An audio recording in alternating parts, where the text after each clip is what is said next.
Now he says. We're live now? We're live right now. Right this second? Yeah, about 5 minutes early, but that's all right.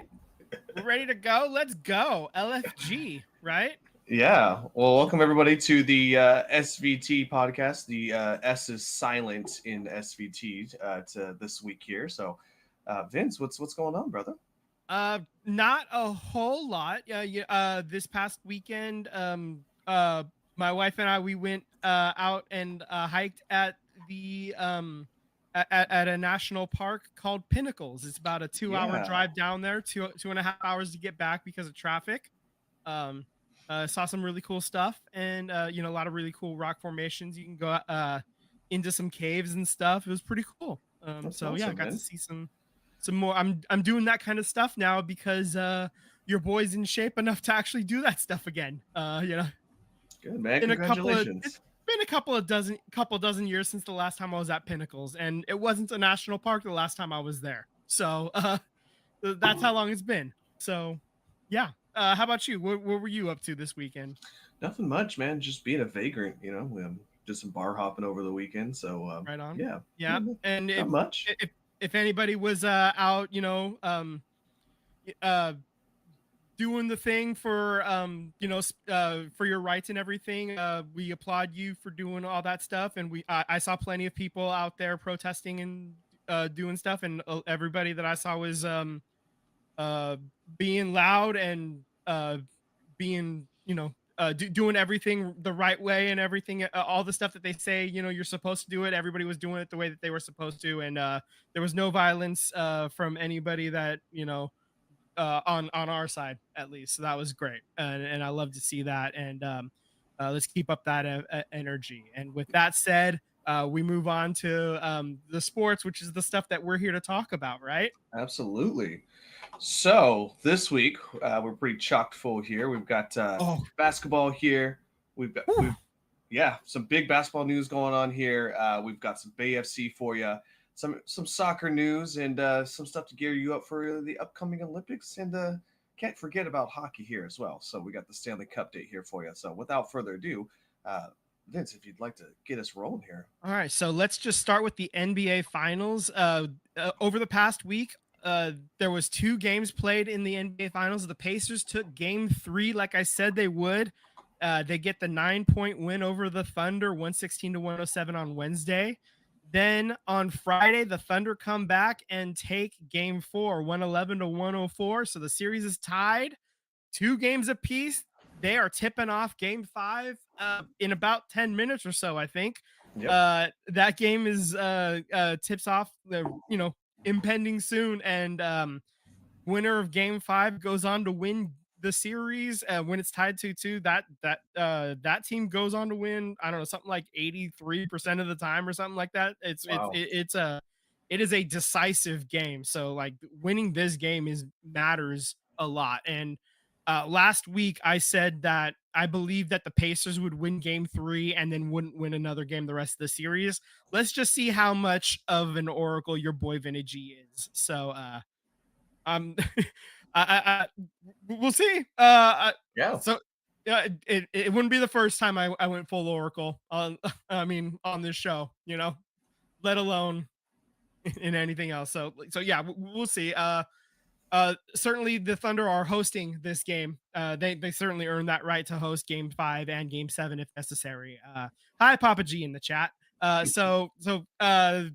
Huge game. Obviously, Game 5 is massively important, and this series is it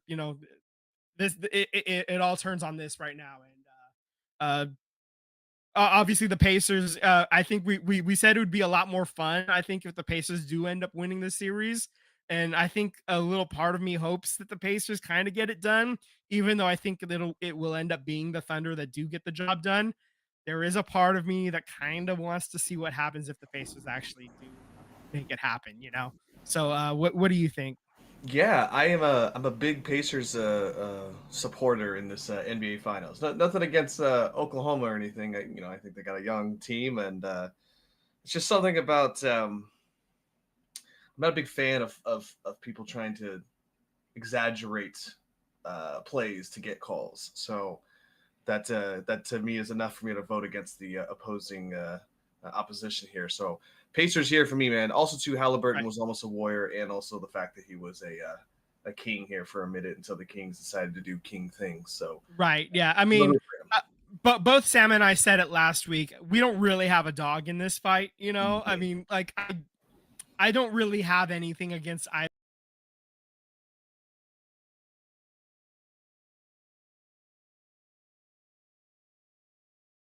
Tim, you're back. Are we good? Are we okay, Tim? No, we're not. Audio went out. Feed went out. Feed went out. Do we come back? We're back. Cool. We're back? Okay, cool. Yeah, I was just saying, both Sam and I said last week we don't have a dog in this fight.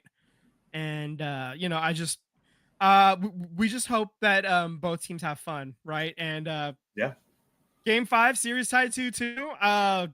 I don't know if it's fun, but it definitely gets the heart rate up. That's for sure. So you're looking for a workout. There you go. And if you like working out, this is fun for you. So there you go. There's fun. Yeah, I want it to be the Pacers, but I've said in the beginning, I still think OKC has enough firepower to win the finals here. If I'm rooting for a team as the Pacers, if I'm a betting man, I'm putting on OKC. Right, and I think that's kind of where America is, I think. Yeah. But I mean, it's not just because of the underdog, and you know the generic fan loves an underdog, you know. So I think that's kind of where most people fall on this spectrum. But I mean, OKC hasn't really done anything to draw the ire of most of us, you know, of most people, other than winning more games this season. So I mean, I don't think anybody's going to be super pissed off if they win, unless something happens in this series to draw said ire, you know. Right. And to this point, nothing really has done that yet. So there's still 2 games to happen, you know. Like we'll see if something happens that makes it happen. But I just, you know, at this point, as long as everybody has fun, everybody stays safe, everybody's playing good, I'm just, you know, full team mom. You know? I'm just gonna cut up the orange slices and hope everybody has a good time. Okay. Well, in other NBA news, there was a big trade that happened. Big trade. Memphis decides to. I don't know if they're rebuilding or not rebuilding, but there's been mixed reviews about that from other owners in the league. But Memphis sends Desmond Bane to Orlando for Kentavious Caldwell-Pope and Cole Anthony, the 16th pick in 2025, an unprotected pick in 2028 and 2030. First round picks are 2 protected picks with a swap with Orlando in 2029. Wow, this is so big. Okay, all right. So yeah. So I actually copied this directly from The Athletic because it was so massive. I just wanted to like get the entire thing in.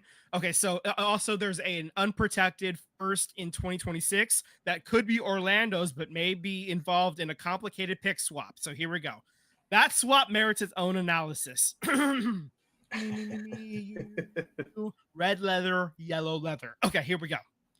That swap merit includes its own analysis. The worst case scenario is that it's just an unprotected first from Orlando. However, the lesser of Phoenix's or Washington's picks can be swapped with Orlando's pick in 2026. If the Wizards remain bad and the Suns fail to improve, this is potential late lottery pick for Memphis. However, this pick is also top 8 protected on the Washington side. Thus, if we presume the Wizards will be brutally bad again, the Orlando swap can only happen if the Suns don't luck into jumping the Wizards on lottery night, resulting in the Wizards pick being swapped with theirs. But wait, there's more. Additionally, and confusingly, Memphis already owns another piece of this swap from a different trade, one that allows the Grizzlies to swap picks with whatever pick Phoenix has left after the Orlando swap, the same pick that was just traded to Memphis. So the Grizzlies now have the right to swap with a pick they already own. The TLDR on this is Memphis has 1 pick in first pick in 2026, and now it has 2.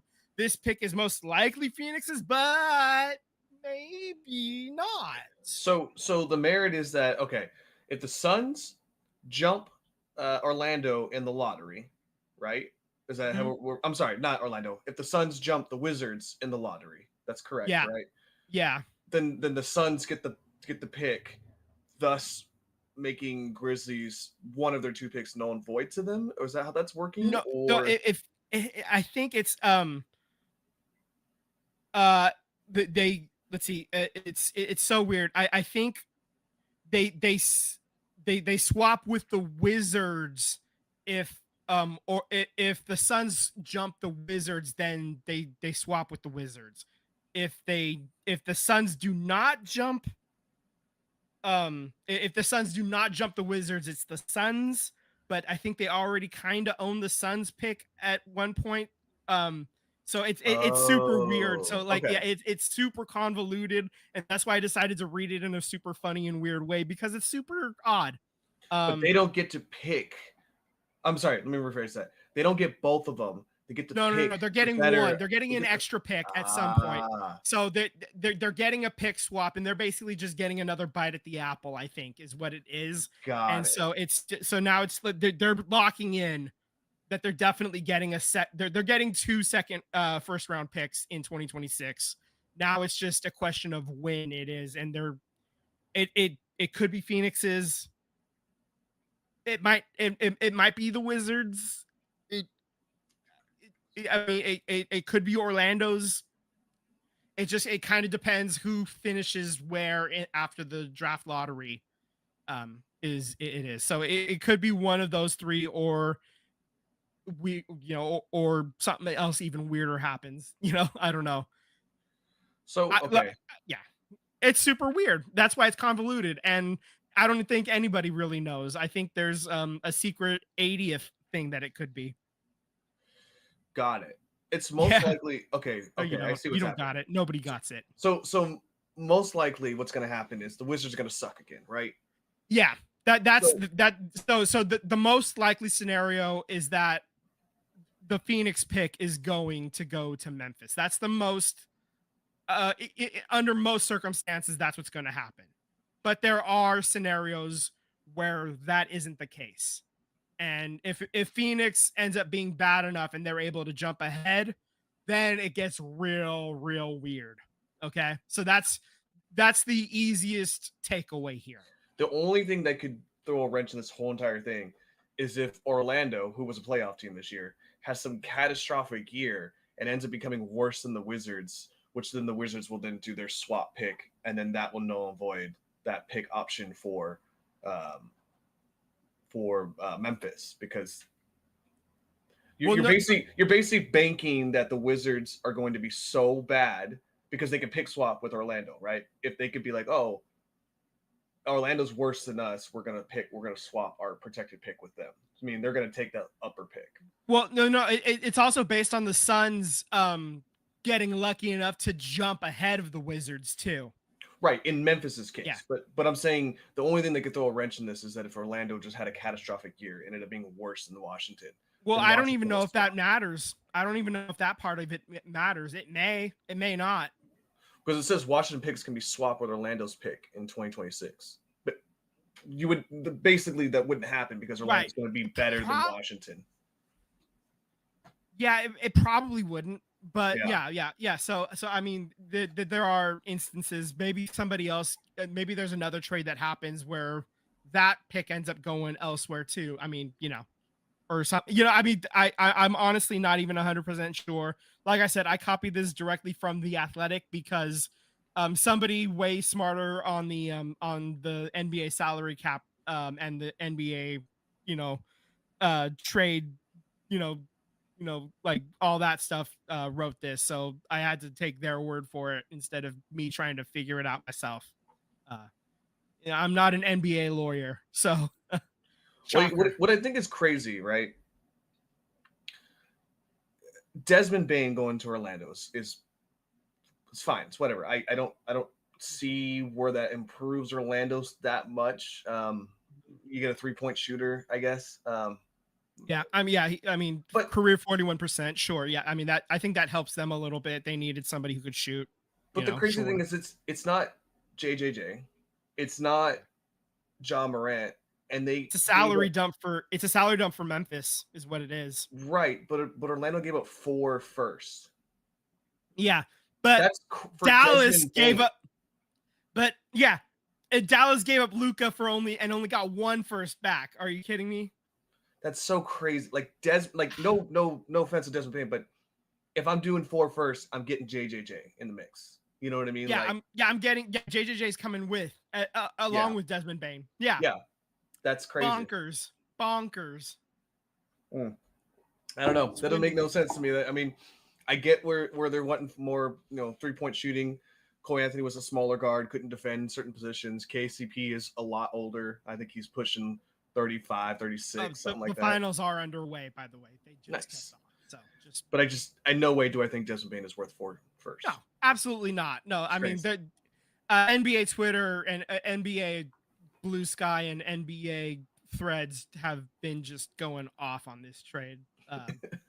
Just because it's so like what they paid in terms of draft picks is bonkers. Like it does not make any rational sense. Like I think 2 first-round picks is probably about the max that I like I could reasonably see, because like excluding the Luka stuff, because that Luka trade was like that was just idiocy. That like I'm not factoring that at all. I think like I could see 2 first-round picks like in a couple of years, sure, for a proven 41% career 3-ball shooting player, Desmond Bane. Sure, absolutely. I think that's probably close to fair, but getting 4, no, that's crazy. No, that's bonkers. And then like swaps all over the place too, including having to get a Rosetta Stone to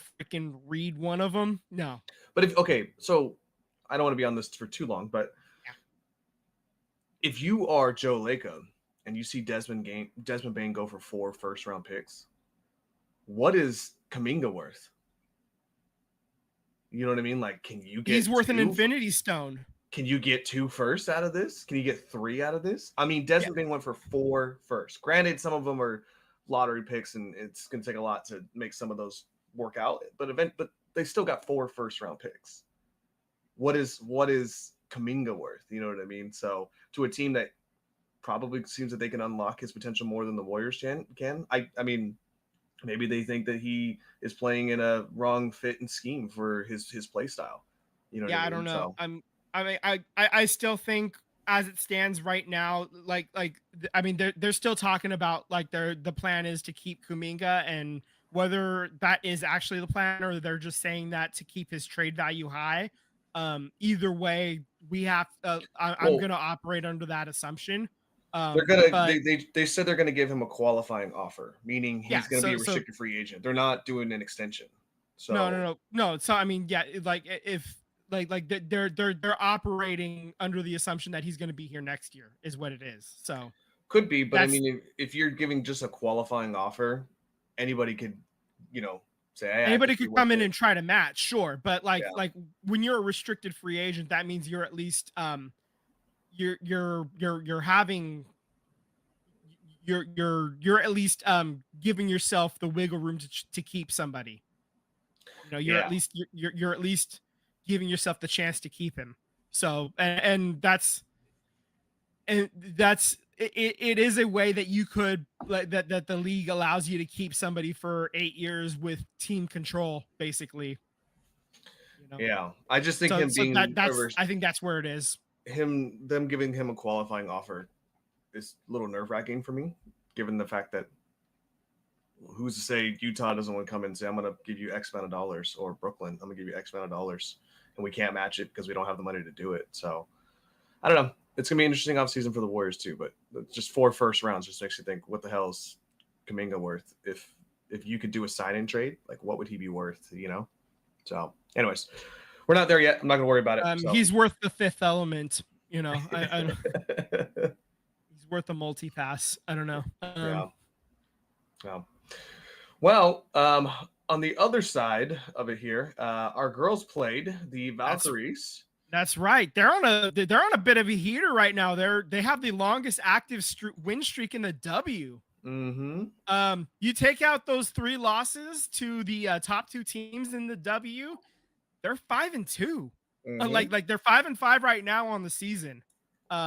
So this past week they played 2 games. They get an 8-point overtime win at the LA Sparks on Monday. Last when we were talking, that game tipped off just after we talked last week. In that game, Janelle Salon, the rookie from France, had a career high 21 points. In that game, Kelsey Plum got stuffed as she was driving for the game-winning bucket to send the game to overtime. And then Kayla Thornton had a dagger 3 with about 38 seconds left, and that lifted the Valkyries up to a 6-point lead. And that was the 5th triple of the game for the Valkyries the entire night. But this team loves to just jack. They're a volume shooting 3 team. Like they're the James Harden type of shooters. Like they're just gonna keep jacking 3s up. Kind of makes me like it gets on my nerves a little bit sometimes. I don't love it, but you shoot enough of them and you have players that are professionals, you know, they're going to start hitting enough of them. And that's kind of the and then they 3-and-D, right? Yeah. That's the kind of style that they've decided that they're going to play. They're a really tough defense, and then they're going to shoot a lot of 3s and then play a lot. So they're going to play a lot of defense. They're going to shoot a lot of 3s. And Vince has now left the building. Welcome back. And we're back. So yeah, transition ball. So damn it. We're having fun today. It's a great day. I love it. Okay. So that was the Monday night game. So let's fast forward to Saturday. They played the Seattle Storm. The Seattle Storm coming into this game on Saturday, they had just given the Minnesota Lynx their first loss of the year too. So Seattle's a good team as well. They get the 6-point win. Kayla Thornton gets her 3rd straight double-double, 22 points, 12 rebounds. 5 home games, 5 sellout crowds. You love to see that. And just another quote from Temi Fack-Benley, the starting center. She says that we're a team of 6 women. We've come from different teams around the league. We know what it takes to be great teammates, and we know what it takes to step up and do what we need for the team to succeed. And that's kind of the mentality we've kind of talked about, right? They're they know they're doing all the little things, all the tough stuff, and that's kind of, you know, sacrificing we before I, you know, all those cliches you like to throw around when you talk about a team sport, right? When you get, you know, 12 people all pulling on the rope the same way, and these are all players that had to fight. When you get the 6th or 7th best player on each team, that's kind of the way that they built this team, right? A lot of those kinds of players, you know, and that's kind of their mentality, and it's kind of working out that way. And when you look at these standings, coming into today, they're currently sitting in 4th in the Western Conference. There are 8 teams that make the playoffs, and there's 4 in the West, 4 in the East. Mm-hmm. So if you look at the Western Conference, the Lynx, the Mercury, the Storm, the Valkyries, and the Aces are all 500 or better. The Valkyries and Aces are both 5-5. The Sparks are 4-8. The Wings are 1-11. So as it stands right now, the Valkyries are right there, right in the mix already for a playoff spot. It's kind of wild to think about, but it's also crazy that Dallas Wings with Paige. Yeah. I mean, she missed a couple games, but like they're just like, yeah, it's just not a good team right now. Yeah, I mean, I think if you would have told me at the beginning of the season, who would have the better record between those two, between them and the Valkyries. I definitely would have said Dallas would have had the better record, but proven not to be the case here, man. The Valkyries have got some grit and some heart to them. No, absolutely. And they're all like, it's kind of funny when you look back at the last two expansion teams to come into the WNBA. You know what? I should have left this graphic in there. I want to play a game. It's too late. Don't worry about it, Tim. But I do want to play a game. So the last two WNBA teams to come into the league, the Atlanta Dream. Mm-hmm. How many wins total did they have, Tyler? In their inaugural season? They played 30 games for them. 30 games, inaugural season. I'm going to go, if I remember correctly, I don't remember. I obviously I don't remember being great. I'm going to go with 5 wins. They had 4. Yeah, see? Okay. All right. The team before that was the Chicago Sky. 3 years before that in 2005. Maybe it was 2006. How many wins did they have? 6. 5. Oh, God. So the Valkyries in their inaugural season, 10 games in, have already matched both of the last two expansion teams. I love that. That's crazy. We're just 10 games in. They're already they're good. You know, they're definitely interesting. Unfortunately, they're gonna lose they're losing a few players to Eurobasket. So they're losing Tammy Fagbenley to England. They're losing Julie Van Loo to Belgium. They're losing Cecilia Zandalicini to Italy, and they're losing Janelle Salon to France. So in comes Aerial Powers, and then they also brought in preseason fan favorites Leticia Amihir, Caitlin Chen, and Chloe Bibby. All 4 of them are coming in. They're all going to be available for the Tuesday night game against the Dallas Wings. So they're, they're back. We are so effing back. So when the other 3 come back, right? 1, 2, 3. Yeah. No, 4. When the other 4 come back, are they going to, is Leticia and Caitlin and Chloe going to get an Ariel? Are they going to get cut again? Most likely. Yeah, probably. But it's a little bit rough out here. Yeah. But this is definitely, it's basically an extended tryout, right? And these aren't the only 4 players getting a tryout. There's other players in the league getting an additional look, right? So they're basically they're playing to be the 11th and 12th players on the team. Maybe they get the chance to play here, and maybe somebody else on the team, maybe they take that 11th or 12th job here. Yeah. Or maybe when these players come back, somebody else, a different team sees that, and if Caitlin Chen ends up getting the axe, maybe somebody else picks her up after, or something, So it's really tough. There's only 13 times 12, 156 of these jobs. It's tough. It's really tough, and there's 24 more of these jobs starting next season, right?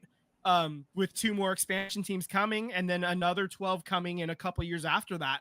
So the league is growing, but it's it is what it is, and I think the rosters probably need to expand to have like maybe 15 total, but 12 active or something like that, like kind of like what the NBA does. Yeah, I think that's what they really need, honestly. Yeah, I think that's probably something that's coming next as well. Probably in the next collective bargaining agreement that they'll need to talk about is roster size. But that's, this is all stuff that's, going to be coming up the road as well. So this is all stuff that, it's a growing league, and it finally is growing, and it's legit sustainable growth too. We talked a little bit about it, just kind of as a throwaway almost. The Valkyries have sold out Chase Center every single game they've played so far. Yeah. And that place is a fortress, man. Like the fans are locked in. I've watched every single game, and it is loud in there. They are they're making it hell, you know. So even when they're losing, even when they lose, it's not easy, you know. Yeah. Well, so, I think it. To your point though, it's too much right now at this point in this league's existence to ask for like a minor system. But it'd be fun to see a practice squad system being implemented, so you could have, you know, there is like a 3-on-3 league that Caitlin Chen had signed a contract for, like and she was about to start playing with that, and then this opportunity came up, so she was basically brought in from that. So there are other like different leagues that aren't affiliated that these players are, you know, like signed up for. And so there are other like things happening. There are other leagues, there are other things happening. Obviously they're not the W, you know, but right. So that's just kind of the unfortunate nature, the state of the things right now.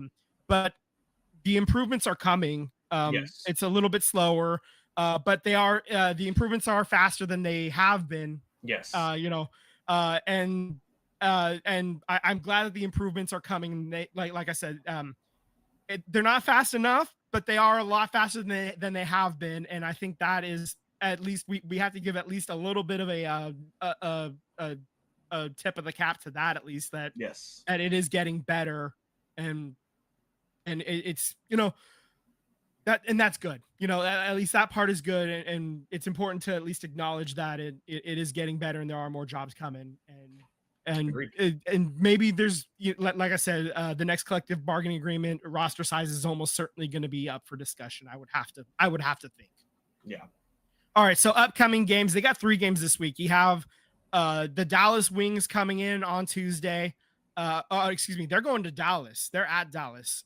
That's a 5 p.m. tip. And then they're come back home. You get the Indiana Fever. That's a 7 p.m. tip here in San Francisco. Caitlin Clark coming to town. And then you're playing the last on Sunday. You're playing the Connecticut Sun. They're last in the Eastern Conference at 2 wins and 8 losses. So, yeah, this is a chance to, you know, the Fever, obviously, Caitlin Clark, that's going to be a huge game. But the other 2 teams, those are some bottom dwellers, and you could really put a hurting on them, you know, even though you are missing 4 important players. I think that Indiana Fever game is going to be fun, though. I'm sure Steph Curry's going to be out. You know, they're all going to be sitting courtside. So I'm sure it's going to be a big who's who at the game on Thursday. So absolutely. Yeah. All right. So let's switch gears to soccer. Let's talk Bay FC. And on Friday night, they brought in the defending champs Orlando Pride. Marta came to town, and unfortunately, Barbara Banda went full Barbara Banda in the 58th minute, and Bay FC lose 1-0. It's unfortunate. Jordan Silkowitz could not play. It was her first missed game of the season. It was due to an illness. Emmy Allen gets the start in net. Caprice Didasco, the defender for Bay FC, she hits the crossbar in the 57th minute off of a corner kick. And then literally 1 minute later, Barbara Banda got that goal. It was a quick start, basically right off of a counter, there was a quick foul off of the counter, quick start off of that, and then a deflection, and then it just gets past Emmy Allen. Nothing she could really do about that.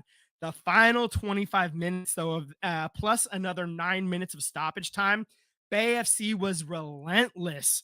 Just massive advantage of play. They just couldn't get the final touch to secure a draw or a win. Some of the final stats, shots 20-7, shots on target 6-4. Oof. Chances created, these are final totals, by the way, 11-5. Corners 7-5. These are all advantage Bay FC. Orlando had 5 saves versus Bay FC's 3. Let's see. Your expected goals. Bay FC, let's see. Orlando had 0.35 expected goals. Bay FC had 1.74. They were absolutely peppering the net. It's just, like I said, the final touch, like, just could not quite make it happen. Morehouse was fan-flippin-tastic. Like, the goalkeeper for Orlando, there's a reason why she's been getting a look at the U.S. women's national team, because she was phenomenal.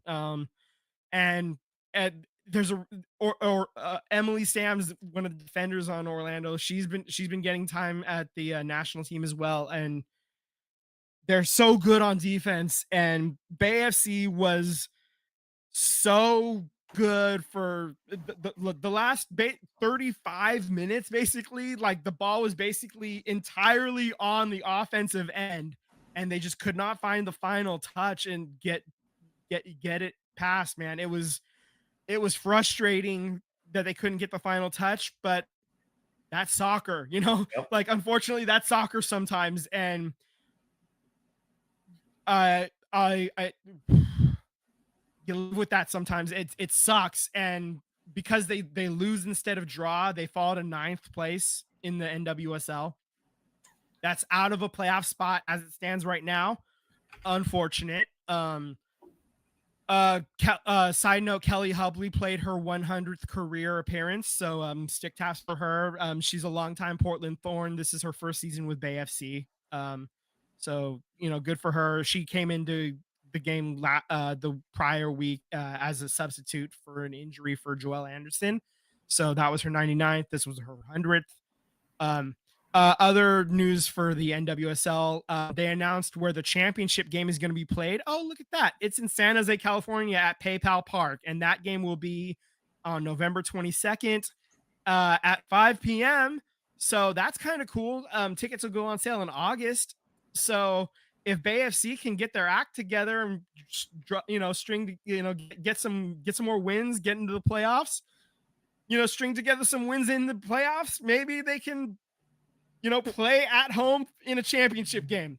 I don't want to. That would be so damn cool. I obviously that's putting the cart before the horse. They're trying to get into the playoffs at this point, but it would be really, really cool if it happens. But even if it doesn't happen, getting to host the championship game is obviously a huge. It's a huge honor. They're a top 5 draw in the league, right? Like, they're, in terms of attendance, just pure numbers, they draw over 13,000 a game. It's all the games that I've gone to, I've had a ton of fun. And I highly recommend going to one of these games if you haven't yet. That's my pitch. The next game is at Gotham FC. That's Saturday. That's going to be this coming Saturday, and that's at 4:30 p.m. And they're in New York. So let's just real quick, the U.S. women's national team news. There is no international window for the women's side. There is for the men's side. We'll get into the men in just a second, but the only news for the women is FIFA updated their rankings. The top 3 remain unchanged. It's the U.S. women's national team up top. Spain is 2. Germany is 3. Brazil jumps 4 spots. They were in 8. They're now in 4. England falls to 5. Sweden stays at 6. Japan falls to 7. Canada falls to 8. Korea stays at 9, and France jumps up into the top 10. They're at number 10. So, that's kind of fun. That's it for the women. If only the men's side can be as proficient as the women's side. For real. International men's side news. Let's You like my notes on this one? The Tuesday game for the men's side, the loss 4-0 against Switzerland. It was bad. Real effing bad. Like that's my notes on that game. I don't even really want to. It was just, it was heinous. I like, I mean, the goals they allowed came in the 13th, 23rd, 33rd, and 36th minutes, and then 3 yellow cards. Yeah. I mean, just like, what is Poach supposed to do? I mean, he can't. This doesn't even have his regulars. He can't even fulfill it. Yeah, a lot of them aren't even getting granted to be able to go play it because they have their own big tournaments going on. Yeah. You have the club, between the Club World Cup and then the little the little disagreements with Christian Pulisic and, you know, just all that, like the little mess that's turning into. I mean, yeah. So it's a little weird there. The Gold Cup did start, by the way. They did get the win 5-0 against Trinidad and Tobago. You know, I mean, it's good that you got a win. It's good that it was 5-0. Winning is a great deodorant, but Trinidad and Tobago, they are not, like, I think they're ranked 100th in FIFA. Yeah. So, I mean, it's nothing to brag about. I mean, I'm glad that you handled business. You look at the stats, it was shots, it was 21-3, 11-2 when you look at on goal. Your possession was 71-29. That's what it should be.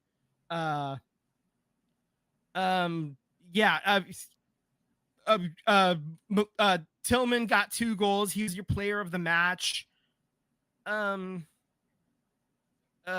mean, Brendan Aronson scored for the first time in like 2 years. Haji Wright got on the board as well in the 84th minute. Both of them were like late subs.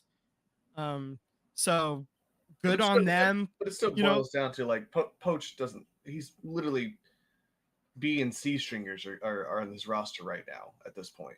You know, I just feel bad for him because it's, you know, World Cup is coming around. It's around the corner. It's not like we're talking about it the next 4 years. No, it's around the corner. And, we're literally less than 1 year out now, as it stands. We are less than 1 year away from the World Cup starting. It is go time. All right, and this Gold Cup that's happening right here, right now. This is your last truly competitive opportunity to see what you got. And the U.S. men's national team, they I believe if they want to, like, have any real possibility of making any noise, like have the fans believe they have any chance at making any noise, like have any, like, you know, mojo going into the World Cup, you need to win this thing. You know, I mean, and if you're not even, like, if you're not in the final playing against Mexico, then this is an abject failure. If you lose in the final to Mexico, you can at least spin it. You know, like you can spin it. People may or may not believe you when you spin it, but that's, you know, that's another discussion we can have in a couple of weeks, you know, if and when that happens. But yeah, so upcoming games, this is still the group stages. So you have Thursday versus Saudi Arabia, and then Sunday versus Haiti. Both of those games you better win, and you better win them big. There's no reason you shouldn't. It's home soil. Both of these games are on Fox as well, so there's, you know, handle business. And yeah. I don't know what else to say. That's that. That's just do the job, fellas. Get it done. Yeah. Oh, you know what? Actually, no. One more thing. This game was that they played was in San Jose, and there was a lot of talk online about the attendance about this game. For starters, I do want to. I'm coming up here. I do want to defend the San Jose and the Bay Area fans just briefly, and the reason I'm going to defend it is because the top flight team that we have in the Bay Area, the team that is responsible for this stadium existing, the 18,000 seat stadium, is the San Jose Earthquakes. we've ranted about this right now. It's John Fisher's team. The reason that stadium exists is because, you know, he's the owner and he built it, whatever. And and he's basically, you know, like the reason it exists is he built it, and he's already started, like, they've started talking about how it's inadequate. And so, yeah, we've already seen a lot of this stuff about him. Like they're already talking about how the stadium isn't suited for their purposes anymore, and how it's not making the money that they need it to make, and blah blah blah blah blah. And maybe they should have designed it better. You think maybe that's part of it. And so I'm pissed off about that. This is a man that drove. We've ranted about the baseball team. We haven't talked nearly enough about how he's driven the soccer team to shit. Okay, I am so pissed off. I have an Earthquakes hat in this closet right freaking here that I haven't worn in forever. I have Earthquakes jerseys and socks that I can't bring myself to wear out of disgust because of this man right here. Okay. I can't stand what he's done, the way he's like the way he treated the A's. He's been doing it to the Earthquakes as well. And they don't get nearly the hate online. Like he doesn't get nearly the hate online for what he's done to the Quakes as he has for what he's done to the A's, you know? So I just need people to like flame his ass for the Quakes as well, because I'm sick of it. Okay. I just wish that people would just come up his road. So the reason why the stands were empty is because he has depressed the interest in soccer in the Bay Area so much, at least for the men's side so far, that you can't advertise men's soccer here because nobody wants to go see the Quakes, because they don't want to support that man. They don't want to give that man any money. That's why this is happening. That stadium is empty because the product isn't on regular TV anymore. That's more of an MLS discussion, because they're on, you know, they're behind the paywall on Apple TV. And then also because the team is mostly garbage. They're middling right now. I think they're in 8th place in the Western Conference. Yeah. They're very middle of the pack right now. Are you going to pay those prices to see a middling team that you can't watch on TV regularly? You have to like pay a crap ton of extra money for? What are you like? I don't understand. Like, what are they even doing here? Like, I can't fathom why would you take your family to go see this product when you know you're not paying. You're not even trying. You're not paying anybody, and you're not paying to bring in any real talent. You're not trying to you brought in Bruce Arena. I think Bruce Arena is a good coach, and that's the only reason why you're a middling team. Mm-hmm. Like, I think that's why, like, he's been able to elevate the lower tier players that he has. Like, he's been able to elevate them up to middling. I think that's why that's probably why this has happened more than anything. I'm so disgusted. And you, like, anybody who's been watching or listening to us for any length of time knows how much we hate that man, FJF, for as long as we've been on the mic. And he's been doing this to the soccer team forever. He did it to the baseball team, and screw this man. And I'm so disgusted with him. And the reason the stands are empty is because there's no advertising. You can't advertise the men's national team to the men's pro soccer team in the area, because the men's soccer team in the pro area doesn't have the fan base anymore that it used to have. Yep. Because this man drove those fans away. That's why this is happening. And there's your clip, Tim. Remember that, okay? For the little side thing that we're gonna put out. We can clip this little part out. Anyway. Okay. I need some water. Let's talk hockey though. The cup date, man. We Game 3, Game 4, Game 5. Wild. Yeah, man. Woo! Game 3, man. 2 goals in every period. That's insane. Florida scores 2 goals in every period. They rout that game 6-1. Never close. Never a doubt in that one. Yeah. Edmonton had no chance. So then Game 4 rolls around. Jeez Louise. Florida jumps out, 3-goal lead in the first period. Then Edmonton said, I could do that too. Hold my beer. They tied in the second period. Our good old boy Jake Wallman, former Sharks here, gave Edmonton, friend. Yeah, he gave Edmonton the lead within 6 minutes remaining of the game. Then old Sam Reinhart ties it with 20 seconds left. And in overtime, Leon, I don't know what it says last name, Draisaitl. Leon Draisaitl. Okay. For Edmonton, and Edmonton gets the win 5-4 on Thursday. So Game 5 rolls around. Brad Bergeron scores 2 goals. Florida jumps out to a 3-goal lead and never let Edmonton get any closer than the 2-goal separation there. So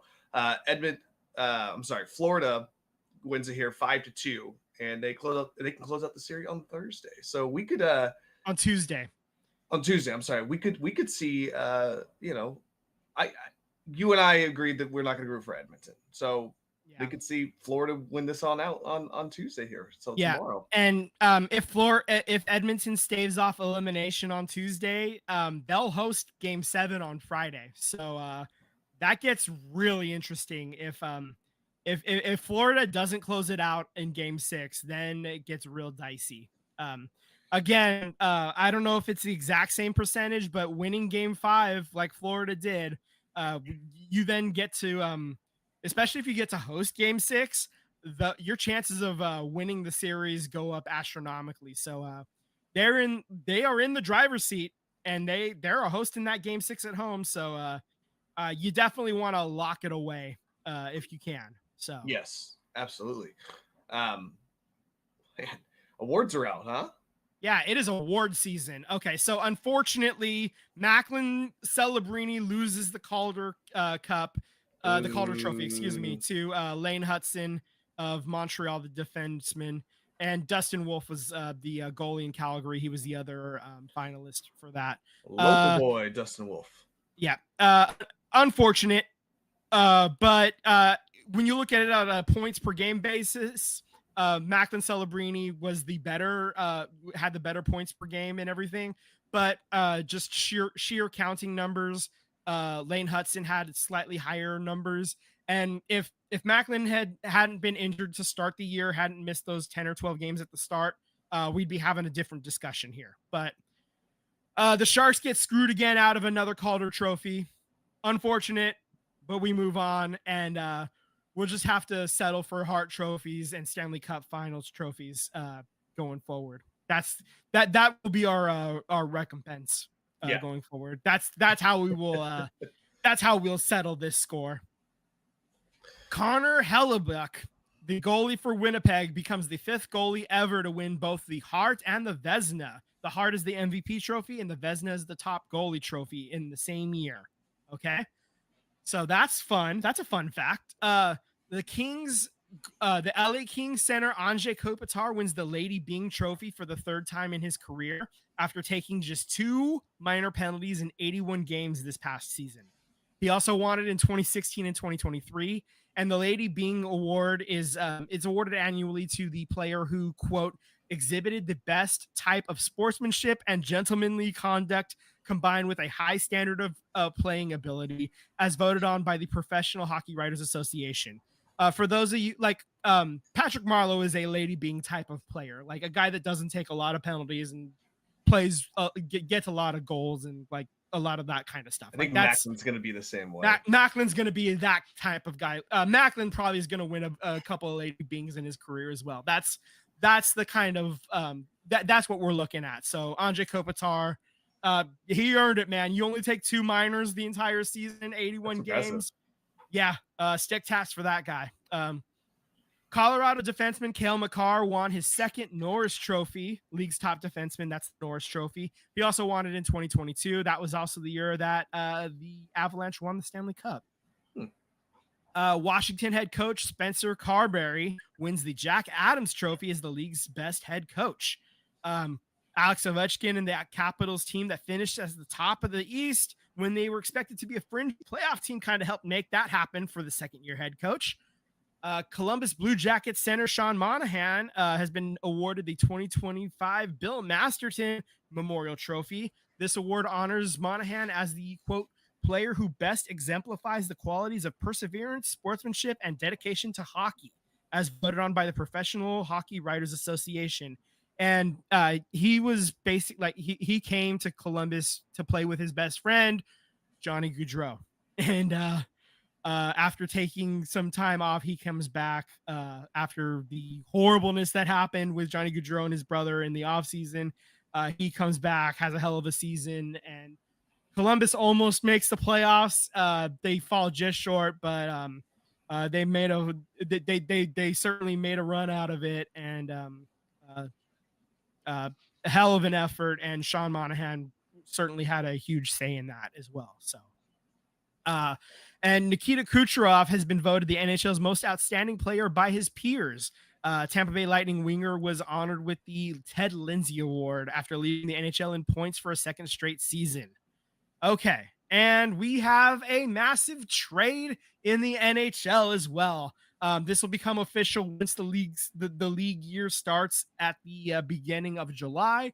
But the New York Rangers have agreed to trade Chris Kreider to the Anaheim Ducks and this was this past Thursday for center prospect Carey Terrence. After Kreider, who has a 15-team no-trade list, he signed off on the deal. The deal is pending a trade call with the league. Also includes a draft pick swap with the Rangers getting a third-round pick and the Ducks getting a fourth-round pick. Kreider was a first-round pick for the Rangers in 2009, and he was also the club's longest tenured player at the time. And also the Rangers are not going to retain any of his salary, and that was $6.5 million coming off of the books for them, and that's really what they needed. They needed to get that salary off the books because they got to sign a lot of players. They got some big cap hits coming. It is interesting that he chose Anaheim of all places to waive that no trade, though. Like, yeah, is he hoping to recapture what he may have had and then look for a big payday afterwards? Well, I think Anaheim is Anaheim is hoping to make the jump. They're they made a couple of steps forward, right? They didn't obviously make the playoffs. Right. They ended up not being all that close either, but they were at least a pain in the ass for a while. Right. And I think that's the level that the Sharks are hoping to become this coming season, right? Is to kind of be a pain in the ass to play against, and make some noise, maybe still have an outside chance heading into March, right, before falling out of it. And that's kind of what the Ducks was like.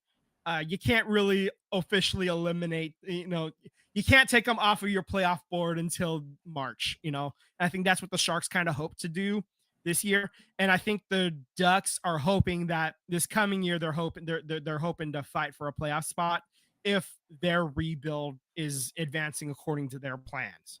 Right. So I think the Ducks are about a year ahead of where the Sharks are in their rebuild schedule, if the pieces are falling into the place where they hope they are. Right. I hope that they fall backwards. So obviously, as just as a NorCal SoCal rival, and as somebody who has an old work buddy who is an Anaheim Ducks fan, and we'll text that friend actually after this, and just give a little poke, just bug a little bit. That's what I'm gonna do. That being said, I think that's the idea, is that Chris Kreider hopes that this is going to be he's going to be part of the solution going forward and getting Anaheim back to the top, back into the playoffs, and back to challenging for Stanley Cups. And I think he's hoping to be part of that, and part of the part of the leadership group going forward, part of the letter wearing brigade, I guess, for lack of a better term. I got you. Papa G in the chat saying Florida man hoisting the cup. That's the idea, right? Just no basketballs. No. Just one more thing on hockey. Even though it's under Olympics, let's just talk about that real quick. Team Canada and Team USA announced their first 6. Let's leave that hockey note up there. Their first 6 players for the Olympic teams. For Team USA, Jack Eichel, Austin Matthews, Brady Tkachuk, Matthew Tkachuk, Quinn Hughes, and Charlie McAvoy are going to be on the Team USA roster as a surprise to absolutely nobody. There's a reason why they're the first 6. They're the most obvious names, right? Duh.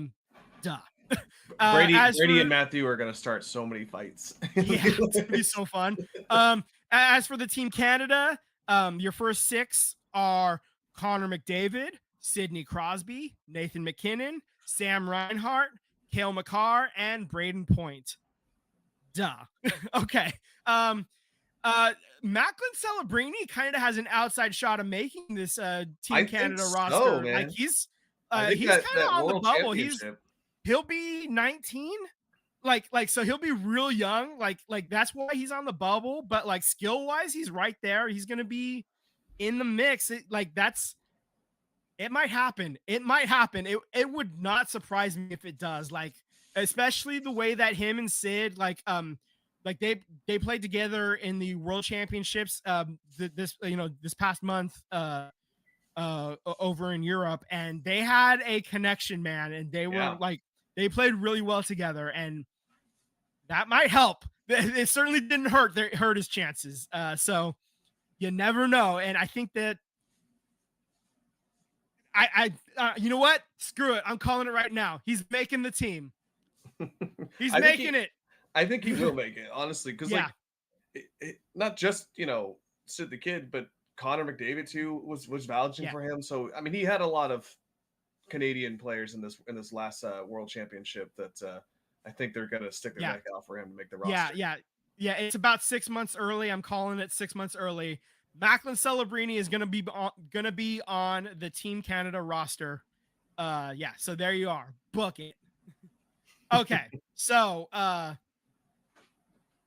just one quick football note. J.K. Dobbins to the Broncos for 1 year, $5.25 million, just to complicate that backfield even more. Just to mess with your fantasy roster even more. Just throw that into a blender. Throw it on the wall, see what sticks. There was one big baseball trade. We didn't even prep an itch for this because we barely talk baseball anymore because of John Fisher and Rob Manfred. But it's so big, we at least have to bring this up. The Giants have acquired all-star infielder Rafael Devers from the Boston Red Sox. In return, the Red Sox are receiving left-handed pitcher Kyle Harrison, right-handed pitcher Jordan Hicks, outfielder James Tibbs III, and rookie pitcher Jose Bello.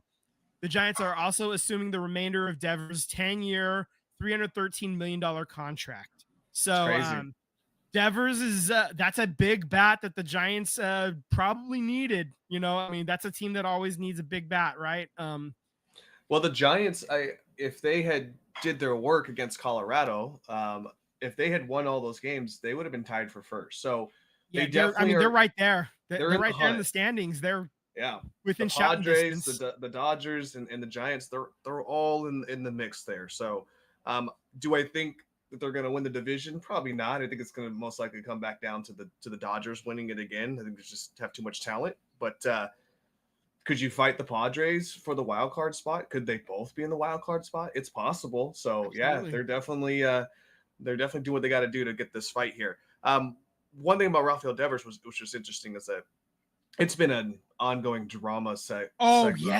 Boston. From they couldn't match contract deals and he just wouldn't sign an extension with them, and then they finally did this 10-year and he just hasn't been able to play for the team. And so they signed him. He's their third baseman. Yes. And then they go out and they signed what's it called? They signed freaking what's his name? Third baseman to replace him. Like freaking why am I blanking on his name? Crap. Anyway, they signed another third baseman. Was it no? It wasn't Nolan Arenado. Was it? No, Nolan's still No. in St. Louis.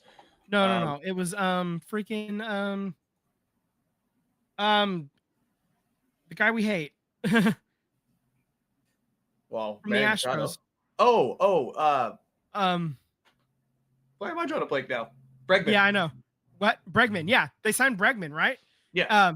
Yeah. So the Red Sox then signed Bregman, and so then they're so you have two third basemen. You can't play two third basemen at the same time. They eventually convinced Rafi Devers to be the DH. Yes. Right. And so he's like, okay, fine, I will play DH this year. All right. And then whoever they have playing first base gets injured, and playing first base is not easy if you haven't been training for it, And so they're like, hey, would you play first base? And he's like, no, like if I go out and play, like basically if he goes out and plays first base and he sucks at it, then everybody hates him. But because he didn't go out and play first base, everybody hates him. Maybe he knew he would suck if he went out and played first base, so he was taking the lesser of two evils in his mind, So there was a no-win scenario for him. So I think he was just choosing the lesser in his brain, I think. So I think he just needed to get out of Boston, and the Giants, they're getting a hell of a bat out of this. So he gets to not be under the Boston media scrutiny anymore, and he gets to hang out here now. It is crazy that the Boston Red Sox had Rafael Devers, Xander Bogaerts at shortstop, and you also had Mookie Betts, who was your second baseman, which I don't think he switched to outfield until he came to the Dodgers. So yeah, they had a star-studded infield, and now it's all gone. Yeah. Crazy. And they're all in the NL West. All of them. Yep. All three of them are on different NL West teams now too. Yeah, that's crazy. Wow. It's Well, been a Posey long said he's most likely going to put him back out in the field, probably as soon as the next available game that he can play in. So, I see that happening. I mean, look, they needed a bat, they needed a third baseman. Yeah. One Problem solved. So, done. They paid the Red Sox paid him to be a third baseman. So, the Giants are going to pay him they're going to keep paying him to be a third baseman. So, yep, absolutely. Works out for everybody, and good for him. I'm glad Rafi Devers got out of there. Absolutely. All right. I think that's it. Let's call it a show, man. Yeah, absolutely. As always, thank you guys for listening. Thank you for listening to the SVT podcast. Subscribe on YouTube to hit that bell to get alerts when we go live. Also, we are putting out short segments throughout the week. We also are putting out some shorts every once in a while, so if you get a chance, catch those as well too. You can follow us on Instagram and Threads at SVT Sports Pod. Slide into the DMs. We'd love to interact with all you beautiful people.